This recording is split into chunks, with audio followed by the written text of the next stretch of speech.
او میری پیاری ماں بہن، آج دوسروں کے کپڑے دیکھ کر کے تم اپنے شوہروں کو آ کر کے سناتی ہو میری سہیلی نے ایسا کپڑا خریدا، میری پڑوسن نے ایسا کپڑا خریدا، میری سہیلی کے شوہر نے اس کو ناک کی کیل دلائی، اس کو کان کی ایئرنگ دلائی۔ تم کو اس سے کوئی مطلب نہیں، شوہر بیچارہ کہاں سے کما کر کے تمہاری گھر گرہستی جھٹا رہا ہے، تمہارا پریوار چلا رہا ہے، تم دوسروں کا کپڑا اور دوسروں کا زیور دیکھ کر کے اپنے شوہروں کو پریشان کرتی ہو۔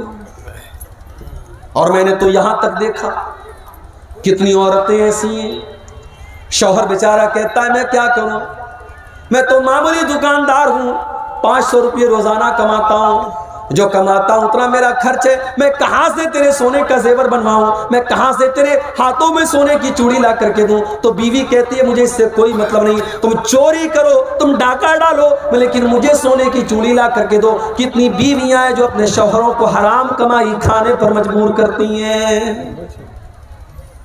میری پیاری ماں و بہنوں، مجھے اچھی طریقے سے سیمانچل کے جلسوں کا پتہ ہے، پنڈال میں جتنی عورتیں اس سے زیادہ تو آپ کو سڑکوں پر مل جائیں گی۔ مجھے اچھی طریقے سے پتہ ہے کہ آپ جلسوں کے اندر بھی کیا مزاج آپ نے بنا کر کے رکھا ہے۔ اللہ کے واسطے میری پیاری ماں و بہنوں، کبھی اگر موقع ملے تو اپنے نبی کی بیویوں کے حالات بھی جا کر کے دیکھ لینا، انہوں نے کیسی زندگی گزاری ہے، انہوں نے کیا کھایا ہے، انہوں نے کیا پہنا ہے، ان کی زندگی کیسی گزری ہے۔ ذرا نبی کے پریوار کی زندگی بھی آپ اٹھا کے دیکھو۔ اماں عائشہ میرے نبی کی بیوی ہیں، ہم سب کی ماں ہیں۔ اماں عائشہ اپنے بھانجے سے کہتی ہیں کہ اے میرے بھانجے عروہ، ہم 2 مہینے تک ہمارے گھر میں چولہا نہیں جلتا تھا، 2 مہینے کا چاند ہم دیکھ لیتے تھے۔ وَمَا يُوقَدُ فِي أَبْيَاتِ رَسُولِ اللَّهِ صلی اللہ علیہ وسلم نار، اللہ کے نبی کے گھر میں چولہا نہیں جلتا تھا۔ عروہ نے پوچھا خالہ جان، جب چولہا نہیں جلتا تھا تو آپ لوگ کیا کھاتے تھے، کیسے آپ کی زندگی گزرتی تھی؟ اماں عائشہ فرماتی ہیں الاسودان التمر والماء، اے میرے بھانجے ہم کھجور کھا لیتے تھے اور پانی پی لیتے تھے اور اسی پر گزارا کر لیا کرتے تھے۔ بڑی قربانیاں دی ہیں نبی کے گھر والوں نے، فاقے کیے ہیں، بھوکے رہے ہیں۔ ذرا نبی کے کمروں کا حال دیکھو۔ میں جب سیمانچل میں آج ایک مدرسے میں گیا، دیکھا کہ 300 بچیاں پڑھ رہی ہیں، مدرسہ چھوٹا سا ہے، ٹین کا شیڈ ہے، مٹی کا فرش ہے۔ میں نے دیکھا کہ آج کے دور میں جب لوگوں کے پاس اتنے شاندار مکان ہے، آج بھی بہار کے اور سیمانچل کے اندر ایسے مدرسے چل رہے ہیں، یہ کتنی بڑی بات ہے۔ مجھے اللہ کے نبی کے کمروں کی یاد آئی جس کا ذکر حدیث کی کتابوں میں کیا گیا۔ نبی کے کمرے کیسے تھے؟ حدیث میں آتا ہے مٹی کا فرش ہوتا تھا، کھجور کے پتوں کا اور کھجور کے درختوں کا پلر ہوتا تھا اور اس کا چھپر ہوتا تھا، ایک معمولی سا ٹاٹ کا پردہ لٹکا رہتا تھا اور چھت کی ہائٹ اتنی کم تھی کہ اگر ہاتھ اٹھایا جائے تو ہاتھ چھت سے ٹچ کر جاتا تھا۔ یہ چھوٹے چھوٹے کمرے تھے، یہ پیارے نبی کا کمرہ ہوتا تھا۔ یہ کمرے چھوٹے تھے، اس میں کوئی ماربل نہیں تھا، اس میں کوئی لائٹنگ نہیں تھی، اس میں کوئی ڈیکوریشن نہیں تھا، اس میں کوئی دنیا کے اعتبار سے کوئی خوبصورتی نہیں تھی، مگر اس کمرے کی یہ خاصیت تھی، یہاں پہ قرآن کی آیتیں نازل ہوا کرتی تھی، یہاں جبریل امین آیا کرتے تھے، یہاں اللہ کا فرشتہ آیا کرتا تھا، یہاں اللہ کے پیارے نبی سویا کرتے تھے۔ جب عبد الملک بن مروان کا دور آیا اور مسجد نبوی کو جب اور لمبا چوڑا کیا جانے لگا، جب اس کے وستار کی یوجنا بنائی گئی تو یہ طے کیا گیا کہ اللہ کے نبی کے کمروں کو توڑ دیا جائے۔ اس زمانے میں حضرت سعید ابن مسیب زندہ تھے جو بہت بڑے تابعی تھے، انہوں نے کہا اے کاش میرے بس میں ہوتا تو میں منع کر دیتا کہ او لوگو اللہ کے نبی کے ان کمروں کو نہ توڑو، اللہ کے نبی کے ان کمروں کو ان کے حال پر رہنے دو، تاکہ آنے والی نسلیں دیکھے کہ جناب محمد رسول اللہ کی بیویوں نے کیسے کمروں میں زندگی گزاری ہے، تاکہ آنے والی نسلیں دیکھیں کہ ان کے نبی نے کیسی زندگی گزاری ہے۔ او میری پیاری ماں بہنوں، آج آپ کے اندر صبر نہیں ہے، آج آپ کے اندر قناعت نہیں ہے، آج شوہر کو حرام کمائی کھانے پر آپ مجبور کر رہی ہیں، آج دوسروں کا ناخن آج دیکھ کر کے، گنجوں کو دیکھ کر کے کہا جاتا ہے کہ دوسروں کو ناخن نکل جاتا ہے، آج وہ حالات ہمارے ہو گئے۔ دوسروں کی دولت دیکھ کر کے، دوسروں کے زیورات دیکھ کر کے، دوسروں کے کپڑے دیکھ کر کے ہمارے پیٹ میں درد ہونے لگتا ہے۔ اللہ کے نبی کی بیویوں نے ایک مرتبہ آپس میں میٹنگ کی، کہا کہ لوگوں کے گھروں میں تو بڑا پیسہ آ رہا ہے اور ہمیں وہی سوکھی روٹی مل رہی ہے، ہمیں جو کی روٹی مل رہی ہے، ہمارے پاس وہی پرانا کپڑا ہے، ہمارے پاس چھوٹے چھوٹے کمرے ہیں۔ اللہ کے نبی کی بیویاں اللہ کے پیارے نبی کے پاس آتی ہیں اور کہتی ہیں کہ اے اللہ کے نبی، اب ہمارا خرچہ بھی کچھ بڑھنا چاہیے، اب ہماری آمدنی بھی کچھ بڑھنی چاہیے۔ اے اللہ کے نبی، قیصر و کسریٰ کی جو بیگم ہیں ان کے تو بڑے ٹھاٹ باٹ ہیں، اے اللہ کے نبی ہم تو آپ کی بیویاں ہیں، ہم تو اس امت کی سب سے زیادہ عزت والی عورتیں ہیں، ہماری زندگی میں اور ہماری لائف اسٹائل میں بھی کچھ عیش و آرام آنا چاہیے۔ اے اللہ کے نبی ہمیں سال میں جو خرچہ دیا جاتا ہے اس خرچے میں کچھ اضافہ ہونا چاہیے۔ ظاہر ہے نبی کی بیویوں نے اگر یہ ڈیمانڈ کی تو غلط تو نہیں تھی، ان کا حق تھا، ان کا ادھیکار تھا، مگر اللہ نے قرآن کی آیت نازل کر دی۔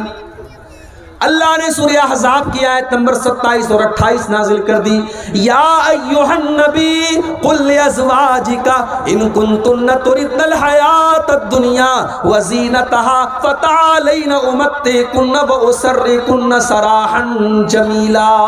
اے نبی اپنی بیویوں سے کہہ دو اگر تمہیں دنیا چاہیے، دنیا کی چکا چوند چاہیے، دنیا کی دولت چاہیے، دنیا کا کپڑا لتا چاہیے، دنیا کا زیور چاہیے تو آ جاؤ، میں تم کو طلاق دے دیتا ہوں اور تم کو دنیا کی دولت دے دیتا ہوں، پھر تم نبی کے گھر میں نہیں رہ سکتی، تم نبی کے ساتھ نہیں رہ سکتی۔ وَإِن كُنتُنَّ تُرِدْنَ اللَّهَ وَرَسُولَهُ وَالدَّارَ الْآخِرَةَ فَإِنَّ اللَّهَ أَعَدَّ لِلْمُحْسِنَاتِ مِنكُنَّ أَجْرًا عَظِيمًا۔ لیکن اگر تمہیں اللہ سے محبت ہے، رسول سے محبت ہے اور آخرت میں اپنا گھر بنانا چاہتی ہو تو جیسے نبی کے گھر میں زندگی گزر رہی ہے ویسی زندگی گزارو اور کاٹ لو، اللہ تم کو جنت عطا فرمائے گا۔ جب یہ دو آیتیں نازل ہوئی، اللہ کے پیارے نبی اپنی سب سے محبوب بیوی حضرت عائشہ کے پاس آئے، اے عائشہ تم سے ایک بات پوچھنا چاہتا ہوں، سوچ سمجھ کے تم جواب دینا، کوئی جلدی نہیں ہے، ہو سکے تو اپنے ماں باپ سے مشورہ کر لینا، اپنے ماں باپ سے پوچھ کر کے جواب دینا، لیکن سوچ سمجھ کر کے جواب دینا۔ اے اللہ کے نبی کیا بات ہے، اتنا سسپینس کیوں ہے، یہ آپ اتنی شرائط کیوں لگا رہے ہیں، آخر بات کیا ہے مجھے بتائیے۔ اللہ کے پیارے نبی نے قرآن کی یہی دونوں آیتیں پڑھ کر کے سنا دی، اے عائشہ اللہ تعالیٰ تم کو چوائس دے رہا ہے، یا تو تم دنیا کی دولت لے لو لیکن نبی کو چھوڑ کے چلی جاؤ، اور یا تو نبی کے ساتھ پریشانی اٹھا لو، تم کو آخرت کی نعمتیں مل جائیں گی۔ اے عائشہ تم بتاؤ تمہاری چوائس کیا ہے، تم کیا چاہتی ہو؟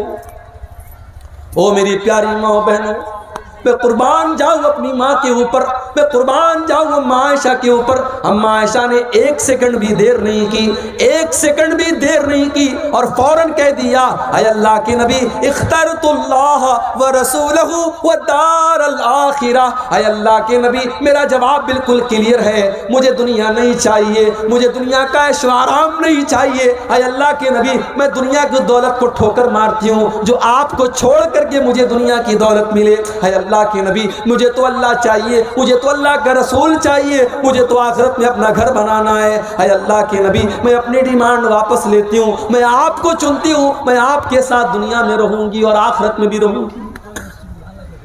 کبھی موقع ملے میری پیاری ماں کو تو ذرا نبی اکرم کی بیویوں کے حالات آپ اٹھائیں۔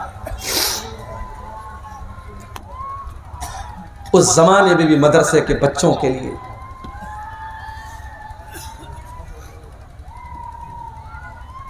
اس زمانے میں بھی مدرسے کے بچوں کے لیے نبی نے چندہ کیا ہے اور آج بھی چندہ کرنا پڑتا ہے۔ نبی نے اپنے پریوار اور اپنی فیملی کی ضرورتوں کو قربان کر کے اپنے مدرسے کو چلایا ہے، اور آج بھی کتنے مدرسے ایسے ہیں جو بڑی مشکل سے چلتے ہیں۔ اور بڑی مشکلوں کے بعد ان مدرسوں سے پڑھ کر کے کوئی عالم دین بنتا ہے. لوگوں کے گھروں میں لائن لگا کر کے جاگیر کا کھانا کھا کر کے یہ بچے 8 سال 10 سال کے بعد عالم بنتے ہیں. ان کی قدر کیا کرو میرے بھائی، ان کی عزت کیا کرو، یہ بڑی قربانیوں کے بعد عالم بنتے ہیں. یہ 1400 سال کا اتہاس رہا ہے کہ دین کے ادارے اور دین کے مدرسے آسانی سے نہیں چلتے ہیں. نبی نے اپنی بیٹی کا پیٹ کاٹا ہے، اپنا پیٹ کاٹا ہے اور اپنے مدرسے کو چلایا ہے. کہا ہے میری بیٹی فاطمہ، میں تمہیں غلام نہیں دے سکتا، میں تمہیں نوکر نہیں دے سکتا، لیکن ہاں میں تم کو اس سے بہتر ایک چیز بتا دیتا ہوں. اذا اویتما الى فراشکما فسبحا 33 وکبرا 33 واحمدا 33. جب تم بستر پہ سونے جایا کرو تو 33 بار سبحان اللہ پڑھ لیا کرو، 33 بار الحمدللہ پڑھ لیا کرو، اور 34 بار تم اللہ اکبر پڑھ لیا کرو. فذالکما خیر لکما من خادم، تمہیں کسی نوکر کی ضرورت نہیں پڑے گی، تمہارے بدن کی ساری تھکان دور ہو جائے گی، تم یہ تسبیح پڑھ کے بستر پہ سو جانا. نبی نے اپنی بیٹی کو تسبیح سکھائی ہے، اور ہم نے اپنی بیٹی کو کیا سکھایا ہے؟ کٹیہار کے انگلش میڈیم میں ہمارا بچہ پڑھتا ہے، ہماری بیٹی پڑھتی ہے. اسکول کا پروگرام ہوا، سالانہ فنکشن ہوا، اینول فنکشن ہوا، سج سمر کے ہم بھی گئے، اپنی محترمہ کو بھی لے کے گئے. وہاں ہماری 10 سال کی لڑکی ناچ رہی ہے بالی ووڈ کے کسی گانے پر، اور ہم ویڈیو بنا رہے ہیں اور اسٹیٹس لگا رہے ہیں اور پورے خاندان کو دکھا رہے ہیں، دیکھو میری بیٹی میرا نام روشن کر رہی ہے، کتنا اچھا ڈانس کیا ہماری بیٹی. نبی نے اپنی بیٹی کو تسبیح سکھائی اور ہم اپنے بچوں کو گانا سکھایا. جو بو گے وہ کاٹو گے، جو اپنے بچوں کو سکھاؤ گے کل بڑے ہو کر کے وہی سیکھیں گے میرے بھائی. نبی نے اپنے بچوں کو تسبیح سکھائی. تربیت آپ کرتے ہیں. نوجوان آج اگر بگڑا ہے، لڑکے بگڑے ہیں، لڑکیاں بگڑی ہیں، تو سوال یہ ہے کہ آپ کیا کر رہے تھے؟ آپ کی ذمہ داری کیا تھی؟ آپ نے اپنی ذمہ داری کو کتنا لیا؟ نبی اکرم نے کیسی تربیت کی اپنے بچوں کی؟